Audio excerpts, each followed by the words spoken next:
হুগলির লোকসভা কেন্দ্রে বিজেপি প্রার্থী লকেট চ্যাটার্জির বিরুদ্ধে বিতর্কিত পোস্টার পড়ল হুগলির চন্দননগরে। পোস্টারে লেখা মোদিজি আমাদের বাঁচান।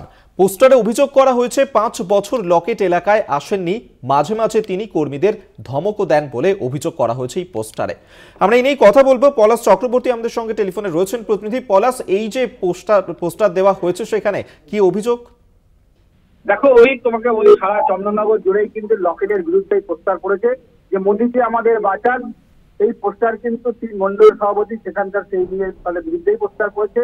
যদিও এই পোস্টার যে তৃণমূলের দাবি যে 5 বছর লকেট সংসদ থাকাকালীন কিন্তু এলাকায় দেখা যায়নি, তাই তারা সংসদকে চাইছেন না। বিজেপির পক্ষ থেকে যদিও তৃণমূলের দিকে অভিযোগ করা হলেও তৃণমূল কিন্তু অভিযোগ অস্বীকার করেছে। ধন্যবাদ তোমায়। পলাশ চক্রবর্তী আমাদের সঙ্গে টেলিফোনে ছিলেন প্রতিনিধি।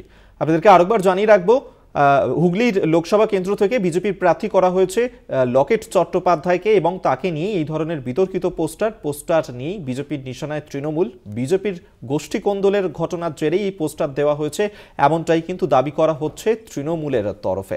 হুগলিতে লকেট চট্টোপাধ্যায়ের বিরুদ্ধেই এই ধরনের পোস্টার দেওয়া হয়েছে। লকেট চ্যাটার্জি প্রার্থী হওয়াতে রচনা ব্যানার্জি পর্যন্ত ভয় পেয়ে গেছে এবং এই তৃণমূলের গুন্ডা বাহিনীও ভয় পেয়ে গেছে।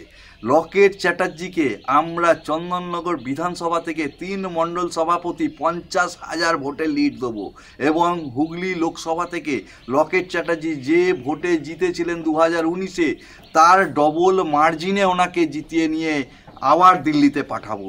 লকেট চট্টোপাধ্যায় নিজে বেরিয়ে বুঝতে পারছে যে সাধারণ মানুষ মুখ ফিরিয়ে দিচ্ছে।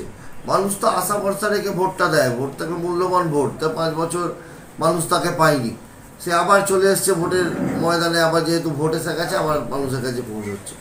তা সত্যি কথা, যারা খেটে খুঁটে যারা খাটে কর্মীরা, তারা আজকে মনক্ষুণ্ণ, তারা আজকে পোস্টার লাগাচ্ছে।